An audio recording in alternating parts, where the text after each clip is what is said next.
사울이 왕이 될 때에 40세라 그가 이스라엘을 다스린 지 2년에 이스라엘 사람 3,000명을 택하여 그 중에서 2,000명은 자기와 함께 믹마스와 베델산에 있게 하고 1,000명은 요나단과 함께 베냐민 기브아에 있게 하고 남은 백성은 각기 장막으로 보내니라.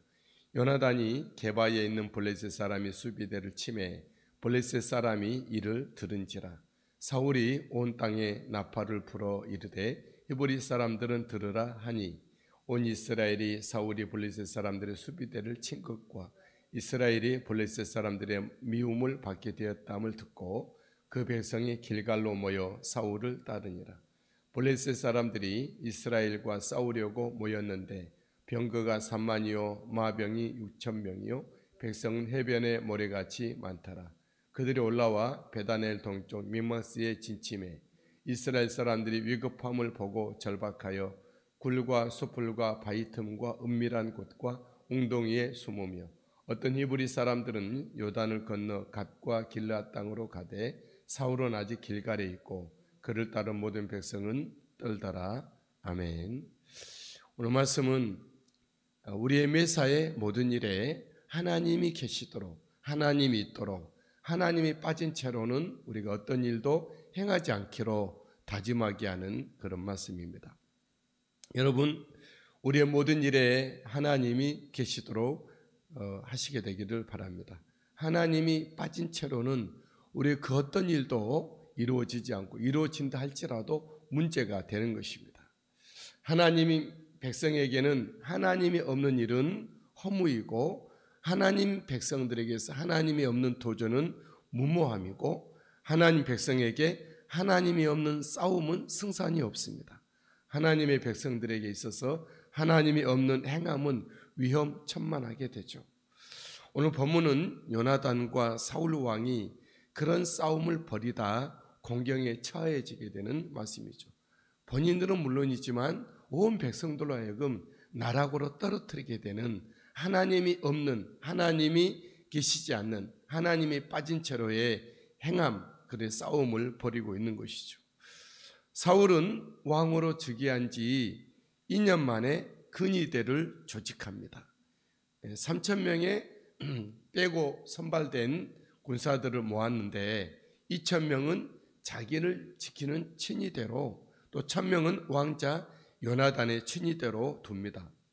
1절에서 2절 그런 말씀이죠. 이때 요나단은 웬일인지 자기 군대를 친위대를 시험하고 싶었는지 블레셋의 수비대를 쳤습니다. 이때 사울 왕은 이 소식을 듣고 온 이스라엘 안에 동원령을 내리죠.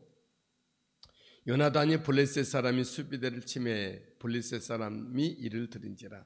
사울이 온 땅에 나팔을 불어 이르되 히브리 사람들을 들으라 하니 온 이스라엘 백성이 길갈로 모여 사울을 따르니라. 하나님이 행하신 전쟁은 하나님께 속했다 그러는데 특별히 왕이 초대 왕이 된 사울은 그 전쟁을 벌이고자 할 때 또 그 백성은 하나님의 백성이고 그 나라는 하나님의 나라인데 하나님의 뜻에 따라서 움직였으면 얼마나 좋았을까. 하지만 하나님이 개입하셨다는 어떤 사인도 있지도 않고 말씀도 있지 않고 정황도 보이지 않습니다. 요나단이 먼저 치고 사울이 그 뒤를 따라 나팔을 불어 동원령을 내렸던 것이죠. 이때 블레셋은 상상을 초월하는 대규모의 군대를 일으켰죠. 블레셋 사람들이 이스라엘과 싸우려고 모였는데 병거가 3만이요 마병이 6,000명이요 백성은 해변의 모래와 같이 많더라. 백성은 해변의 모래와 같이 많더라. 블레셋 사람들은 이처럼 많이 있었던 것이죠. 이스라엘 지도를 보면 블레셋은 이스라엘의 위쪽 동쪽 지방에도 가득했고 또 심지어는 이스라엘 경내에도 블레셋이 병거를 가지고 있었던 것을 보게 되죠. 오늘날 팔레스타인 그렇게 말을 하는데 블레셋이라는 용어와 같습니다. 사실 이스라엘에게 있어서 옆에 있는 모압, 암몬, 또 아람, 또 이집트, 애굽 이것 다 위협이었지만 그 이스라엘 경내에 들어와서 끝까지 저항하고 항거하고 오늘날까지 이스라엘을 쏘고 받고 하는 그곳이 바로 팔레스타인, 블레셋인이 되는 곳이죠.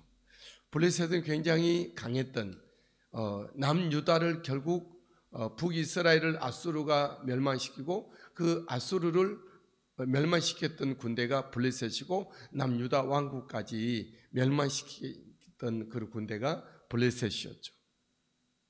블레셋은 이처럼 대규모의 이스라엘이 사울 왕이 예측하지 못한 정도의 군대를 일으켰다라는 거죠. 이때 이스라엘은 막강한 블레셋의 군대 앞에서 그들은 굉장히 어려움을 겪습니다.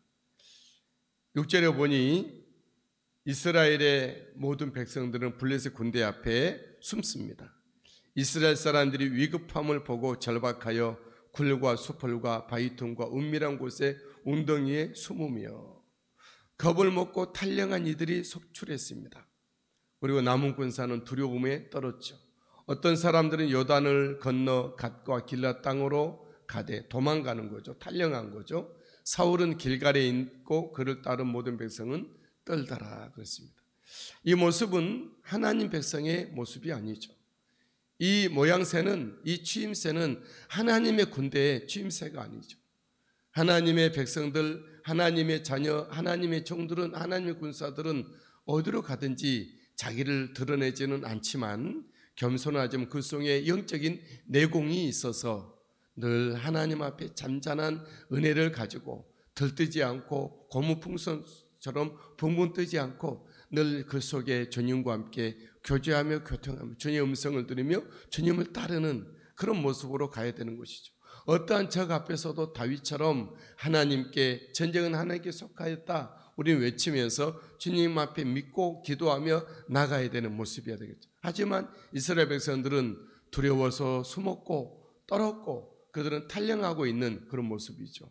마치 전쟁도 해보기 전에 파해하여진 그런 너무나도 무력한 무능한 모습을 보여주고 있는 것입니다. 주님의 백성들은 항상 매사에 어떤 일에 무슨 일이든지 하나님 있게 하나님 빠진 채로는 행하지 않는 모습인 거예요. 우리들의 모습은 어떻습니까? 우리 한번 생각해 보시죠. 하나님이 빠진 채로 살아간다.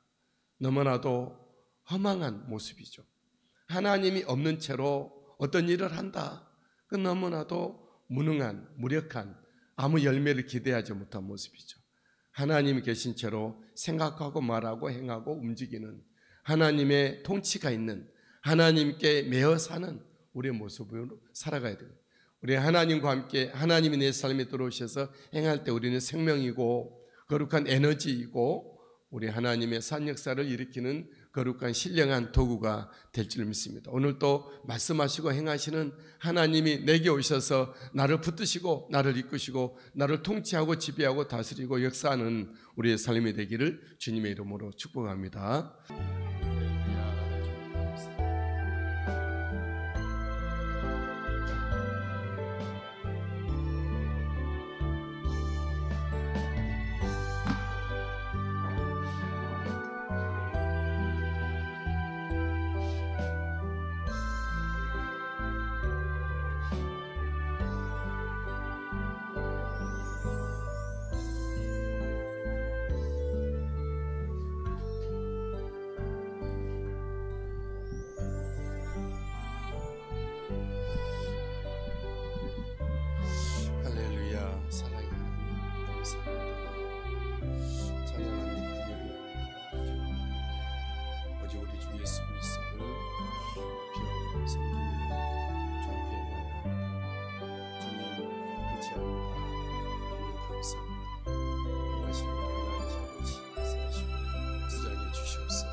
주를 높여 이른 아침 우리 믿음의 사람들과 함께 주님의 이름을 부르며 찬송하며 기도하며 우리 하나님 주님과 나가면서